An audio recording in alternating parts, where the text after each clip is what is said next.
আসসালামু আলাইকুম সবাইকে। আমি আজকে অনার্স সেকেন্ড ইয়ারের ক্যালকুলাস 2 এর চ্যাপ্টার 1 নিয়ে তোমাদেরকে কিছু অঙ্ক করাবো। চ্যাপ্টার 1 করার আগে তোমাদেরকে কিছু জিনিস জানতে হবে। সেগুলো হলো যেমন লেস দেন ইকুয়াল অথবা গ্রেটার দেন ইকুয়াল থাকলে আমরা থার্ড ব্র্যাকেট ইউজ করব।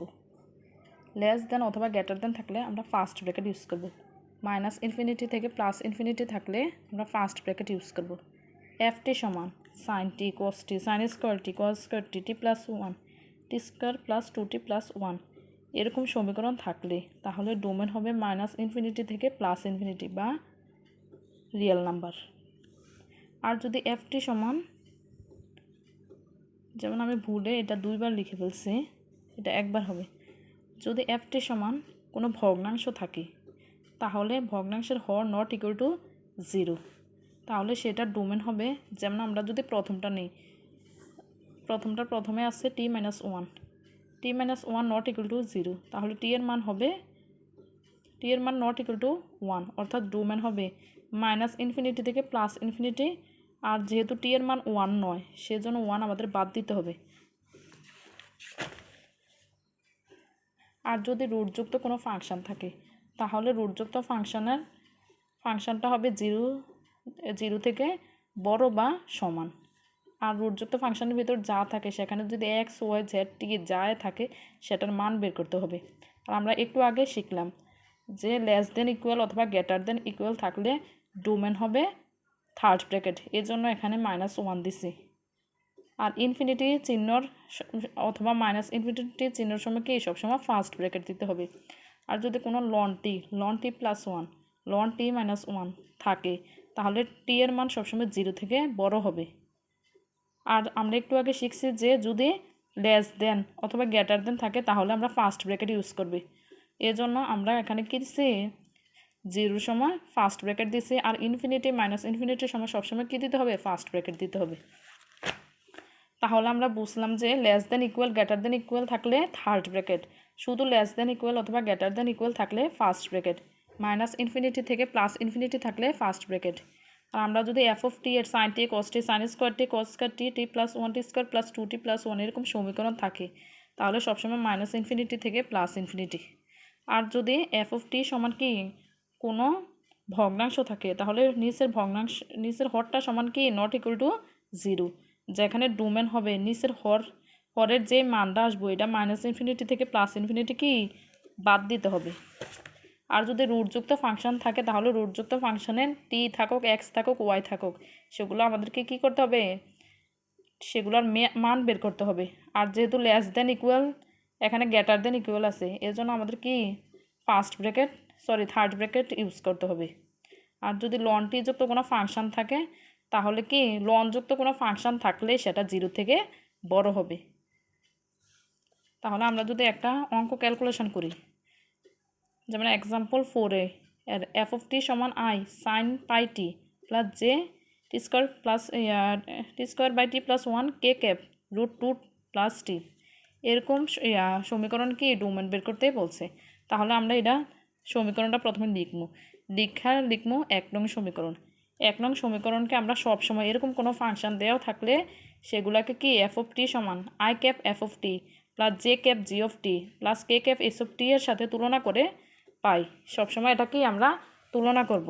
তাহলে আমরা যদি তুলনা করি তাহলে এটা কি এফ অফ টি আর এটা তাহলে কি হবে জি অফ টি, আর রুটযুক্ত ফাংশনটা কি হবে এস অফ টি, আমরা সেটা লিখছি এফ অফ টি সমান সাইন ফাই টি।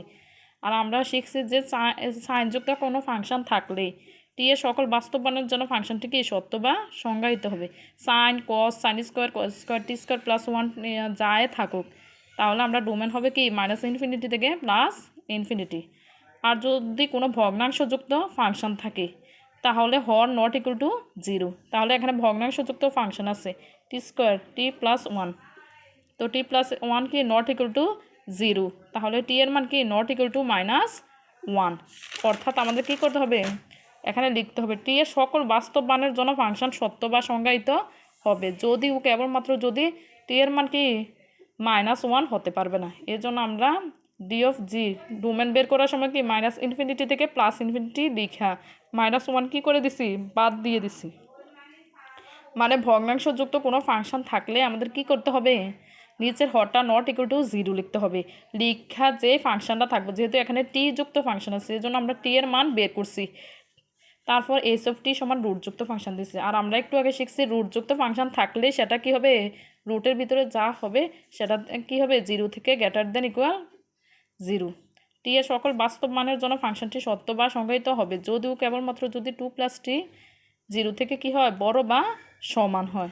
তাহলে আমরা এখান থেকে টি এর মান বের করছি, 2 ওই পাশে দিয়ে কী হয়েছে -2। তাহলে ডোমেন হয়েছে কি, যেহেতু এখানে কি গ্রেটার দেন ইকুয়াল সেজন্য আমরা কি থার্ড ব্র্যাকেট ইউজ করছি -2 এর আগে। -2 এর থেকে কি এখানে গ্রেটার দেন, তো সর্বোচ্চ কতটুকু বড় হতে পারে, ইনফিনিটি পর্যন্ত, প্লাসের ইনফিনিটি পর্যন্ত তো বড় হতে পারে, এই জন্য আমরা এখানে কি প্লাস ইনফিনিটি ব্যবহার করেছি। তাহলে সবগুলো ডোমেন একসাথে আমাদের কি করতে হবে, ইন্টারসেকশন করতে হবে। আমরা পাইছি D of F, D of G, D of S, এগুলো আমরা ইন্টারসেকশন করছি। ইন্টারসেকশন মানে কি, মিলগুলো আমাদের নিতে হবে।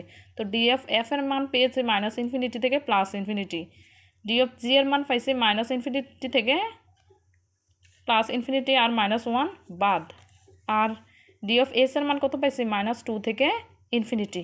তাহলে এগুলোর মধ্যে আমি আনসারটা লিখে নেই, এগুলোর মধ্যে মিল কি, -2 থেকে ইনফিনিটি আর -1 যেটা বাদযুক্ত আছে, বাদযুক্ত যে ফাংশনটা থাকবে সবসময় আনসারে সেটা লিখে দিতে হবে। তাহলে আমরা শিখলাম যে প্রথমে যে সমীকরণটা দেওয়া থাকবে সেটারে সবসময় কি এই সমীকরণটার সাথে তুলনা করতে হবে। তুলনা করে এফ অফ টি সমান কি sin phi t, যেহেতু সাইনযুক্ত ফাংশন তাহলে কি করতে হবে, টি এর সকল বাস্তব মানের জন্য কি ফাংশনটি সত্য বা সংজ্ঞায়িত, এই কথাটা লিখে সাইনযুক্ত ফাংশন থাকলে আমরা কি -ইনফিনিটি থেকে +ইনফিনিটি, ভগ্নাংশযুক্ত ফাংশন যেহেতু জি অফ টি এর জন্য হর নট ইকুয়াল টু 0 লিখবা, লিখা যা আছে এখান থেকে মান বের করবা। তারপর এখানে যে মানটা বাদ যাবে সেটা কি -ইনফিনিটি থেকে +ইনফিনিটি বাদ দিয়ে দিতে হবে। আর যদি এস অফ টি যুক্ত কোনো ফাংশন থাকে, মানে রুটযুক্ত কোনো ফাংশন থাকে, তাহলে রুটযুক্ত ফাংশন সবসময় কি 0 থেকে বড় বা ছোট। আর যেহেতু গ্রেটার দেন ইকুয়াল ব্যবহার করছি, আমরা তো ফার্স্টেই শিখছি গ্রেটার দেন ইকুয়াল থাকলে আমাদের কী করতে হবে, থার্ড ব্র্যাকেট ইউজ করতে হবে। সেজন্য আমরা এখানে থার্ড ব্র্যাকেট ইউজ করছি -2 এর আগে। তারপর ডোমেন বের করে দেবো। ডোমেন বের করার সময় সবগুলো ডোমেন একসাথে লিখে আমাদের মিলটা লিখতে হবে। তো এখানে মিল হয়েছে কি -2 থেকে ইনফিনিটি হয়েছে মিল, আর যেটা বাদ আছে সেটা কি বাদ দিয়ে দিতে হবে। তারপর আমরা আরেকটা সূত্র শিখবো, চাপ দৈর্ঘ্য। চাপ দৈর্ঘ্য এল সমান কি এ থেকে B root D of X by DT whole square plus D of কি D Y by DT whole square plus D Z by DT whole square আর ডিটি। এখানে এ মানে হয়েছে নিম্ন সীমা আর বি মানে হয়েছে কি ঊর্ধ্বসীমা। তোমরা চাপ দৈর্ঘ্যের অঙ্কগুলো করার জন্য এই সূত্রটা ভালোভাবে মুখস্থ করতে হবে। তাহলে চাপ দৈর্ঘ্যের সূত্র কি, এল সমান কি এ থেকে বি এর মান আর root DX by DT whole square plus DY by DT whole square plus D Z by DT whole square, তারপর লাস্টে একটা ডিটি লিখতে হবে। এ মানে সবসময় নিচেরটা থাকবে নিম্ন মান আর উপরেরটা থাকবে কি উচ্চ মান মানে ঊর্ধ্বসীমা। আমরা যদি বইয়ের এক্সাম্পল 41 দেখি, যেমন এখানে কি দিছে, এক্স সমান cos t, ওয়াই সমান sin t, জেড সমান টি, বৃত্তাকার হেলিক্সের টি সমান 0 হতে টি সমান π পর্যন্ত চাপ দৈর্ঘ্য নির্ণয় করো, এটা বলছে। তাহলে আমরা প্রথমে লিখমু দেওয়া আছে দিয়ে যা যা দেওয়া আছে তা তা বের করবো। তো আমরা সূত্রটা শিখছি কি, চাপ দৈর্ঘ্যের সূত্র কি শিখছি, যে এল সমান কি এ থেকে B root DX by DT whole square তারপর DY by DT whole square plus, এর জন্য আমরা ডিএক্স বাই ডিটি বের করবো প্রথমে সূত্রের, তারপর ডিওয়াই বাই ডিটি বের করবো, ডিজেড বাই ডিটি বের করবো। এক্সের মান cos t দেওয়া আছে, এক্সের মান cos t দেওয়া আছে। তাহলে ডিএক্স বাই ডিটি কি, আমরা যদি টি এর সাপেক্ষে যদি cos রে অন্তরীকরণ করি তাহলে কি হবে -sin t, cos t রে অন্তরীকরণ করলে -sin t, আর sin t রে অন্তরীকরণ করলে কি cos t, কারণ cos করলে কি একটা সামনে দিয়ে মাইনাস আসবে। আর জেডের মান দিচ্ছে টি এর সাপেক্ষে টি এর যদি আমরা অন্তরীকরণ করি তাহলে 1, টি এর সাপেক্ষে টি এর অন্তরীকরণ করলে কি 1 ডিজেড বাই ডিটি, আমি একটু এটা দেখা দিতেছি, ডিটি আবার টি এর সাপেক্ষে টি এর অন্তরীকরণ করলে আমরা পাবো 1। তারপর চাপ দৈর্ঘ্যের সূত্র কি, এল সমান 0 থেকে পাই, মানে এখানে নিম্ন মান হচ্ছে 0 এর মান, আর বি এর মান হচ্ছে কি পাই উচ্চ মান। তাহলে রুট dx বাই dt এর মান কত পাইছে সাইন স্কোয়ার সাইন টি, তো সাইন স্কোয়ার টি। আর dy বাই dt এর মান কি পেয়েছি cos টি, মানে cos স্কোয়ার টি প্লাস 1 স্কোয়ার মানে 1। তাহলে এখানে হবে কি sine square plus cos square সমান আমরা সূত্র জানি, ক্লাস 9 জানি, শেখানো হয়েছে sine square plus cos square সমান কত 1। আর এখানে একটা 1 আছে, তো √2 0 থেকে পাই। আর আমরা জানি এই অন্তরীকরণের এই চিহ্নটা আর ডি কাটাকাটি যাবে, তাহলে এখানে থাকবে টি। তাহলে এখানে কি 0 থেকে পাই পর্যন্ত। তো আমরা এখানে কি এবার মান বসাবো, টি এর মান একবার পাই মাইনাস নিম্ন মানটা কত 0, তাহলে এখানে থাকবে √2 পাই।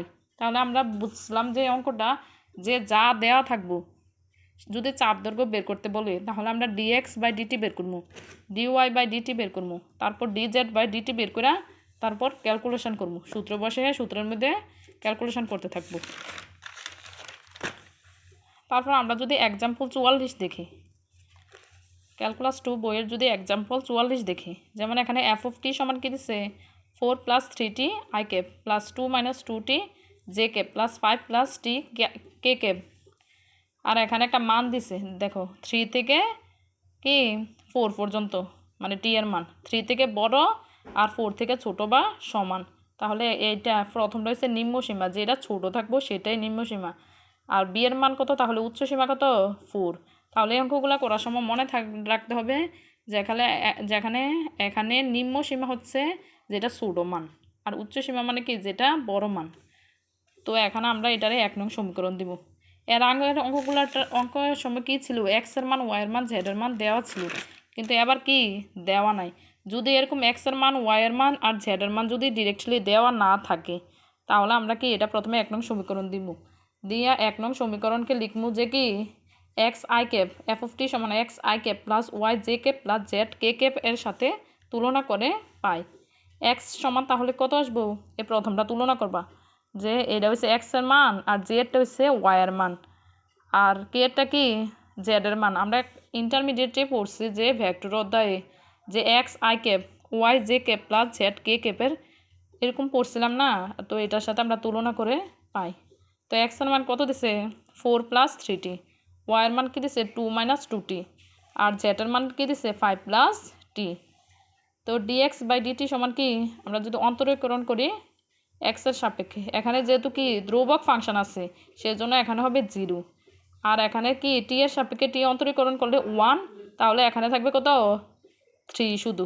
তাহলে আমরা যদি এখানে ধ্রুবক ফাংশন অন্তরীকরণ করি প্রথমে 0 প্লাস 3 এর অন্তরীকরণ করলে কি টি এর সাপেক্ষে টি এর অন্তরীকরণ করলে 1, তার মানে 3.3 গুণ 1, তার মানে 3 একে 3, তার মানে dx বাই ডিটি সমান কত পাইছি 3। আবার ওয়াই এর মান এটা দেওয়া আছে, তো আমরা যদি ওয়াই এর সাপেক্ষে কোনো ধ্রুবক ফাংশনের অন্তরীকরণ করি তাহলে 0, মাইনাস টি এর সাপেক্ষে টি একে অন্তরীকরণ করলে কি হবে 2। আমরা এখানে সবগুলো টি এর সাপেক্ষে অন্তরীকরণ করতেছি, তো জেড ফাংশন দেওয়া আছে, তো এখানে কি 0 + 1, কারণ ধ্রুবক ফাংশন 5 সমান 0 প্লাস টি এর সাপেক্ষে টি একে অন্তরীকরণ করলে কত হবে 1। তারপর আমরা চাপ দৈর্ঘ্যের সূত্র লিখবো এল সমান, এখানে নিম্ন মান হচ্ছে 3 আর উচ্চ মান হচ্ছে কি 4 root dx by DT whole square plus dy by DT whole square plus dz by DT whole স্কোয়ারের মান বসাইছে। মান বসে 3 × 9 আর -2 স্কোয়ার প্লাস 4, -2 স্কোয়ার মানে 4, 1 স্কোয়ার মানে 1, তাহলে ডিটি এখানে যোগ করলে হবে √14। তো √14টা আমরা বাইরে বের করে ফেলবো। তারপরে এখানে কি ইন্টিগ্রেশন আর ডিফারেন্সিয়াল কি কাটাকাটি চলে যাবে, তাহলে এখানে টি এর মান 4 - 3 সমান কত আসবে 0 আসবে। তারপর যদি আমরা আরেকটা অঙ্ক ক্যালকুলেশন করতে যাই, যেমন এখানে এক্সাম্পল 42 তোমরা বইয়ের সবাই দেখবা, এক্সাম্পল 42 আমি প্রশ্নটা তুলে নেই, এখানে ক্যালকুলেশন করাই দেখে দিতেছে। যেমন এখানে কি কিছু মান দিছে 1 0 0 বিন্দু হতে 1 0 2 পাই বিন্দু পর্যন্ত বৃত্তাকার হেলিক্সের আর অফ টি সমান কি cos t i cap plus sin t j cap plus k cap দেওয়া আছে, বলছে চাপ দৈর্ঘ্য নির্ণয় করতে। তাহলে সবসময় মনে রাখবা যে চাপ দৈর্ঘ্য নির্ণয় করার সময় সবার আগে আমাদের এ আর বি উচ্চ সীমা আর নিম্ন সীমা বের করতে হবে।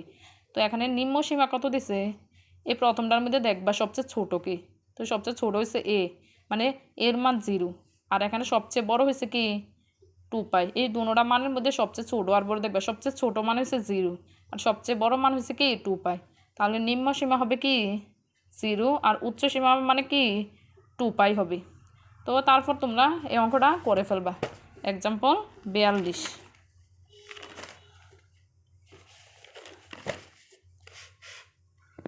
তো আমরা যদি আরেকটা অঙ্ক করতে যাই এক্সাম্পল 31, এটা আবার চাপ দৈর্ঘ্যের অঙ্কগুলো কি তোমরা আমি যে দুটো অঙ্ক করাইছি সেগুলোর মতো অঙ্ক ক্যালকুলেশন করে ফেলবা।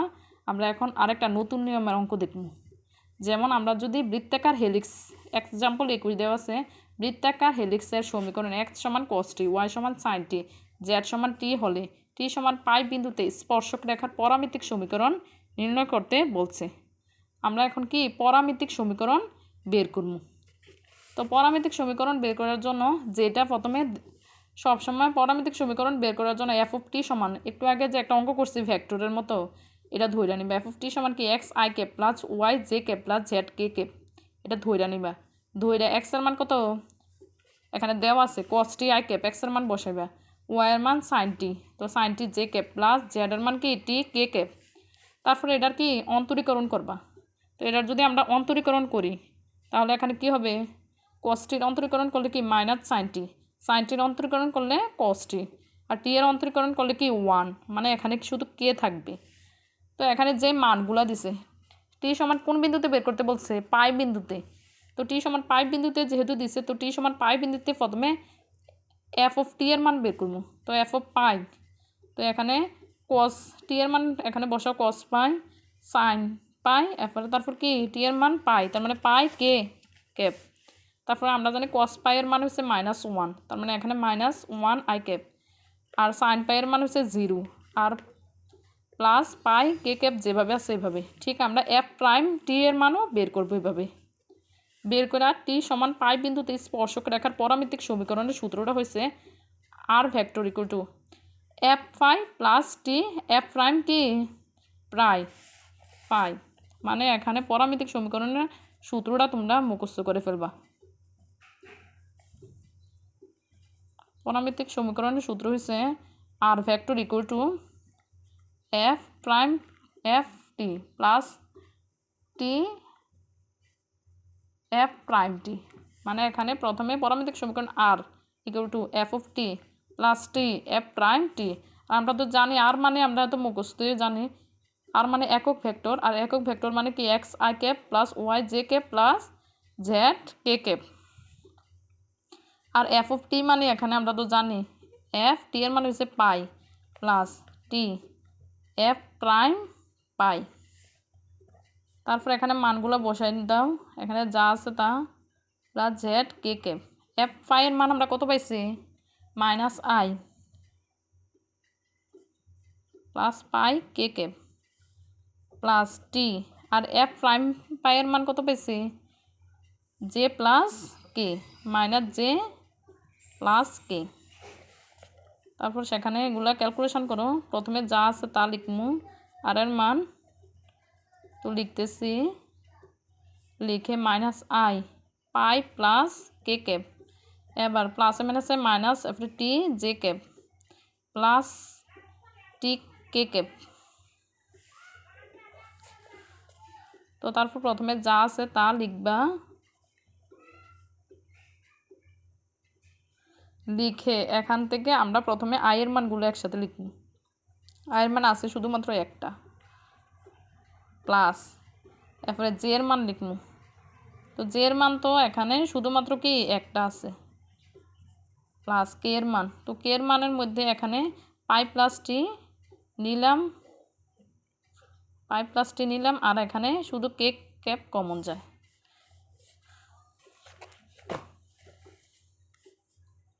তো এতটুকু বুঝছো, এখানে এটা কিন্তু পাই প্লাস t হবে, তার মানে এখানে -i minus t j cap, আর এখানে দুইটা k ক্যাপের থেকে একটা k ক্যাপ কমন নিচ্ছে, তাহলে এখানে থেকে পাই প্লাস t।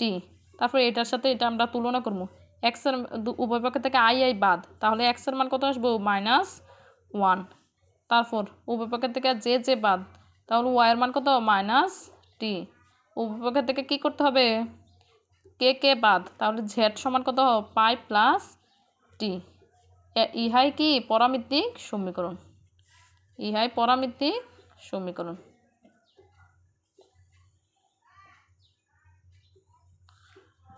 তাহলে আমরা বুঝলাম যে 31 নম্বর অঙ্কটা করার জন্য এখানে যদি পরামিতিক সমীকরণ বলে তাহলে আমরা কি এফ অফ টি সমান কি x i k plus y j k plus z k কে এটা আমরা ধরে নিব।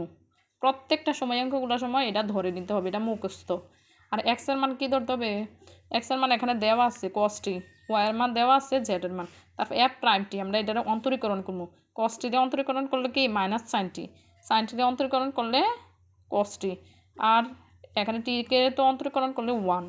তো টি সমান পাই বিন্দুতে আমরা এখানে পাই বিন্দুতে বলছে না যে পরামিতিক সমীকরণ, এখানে যেই বিন্দু বলবো সেই বিন্দুতে এফ অফ টি বার করবা, এফ প্রাইম টি বের করবা, মানে টি এর মান তখন কি হবে, পাই বললে পাই, 2 পাই বললে 2 পাই, যায় বলো সেটা হয়ে যাবে।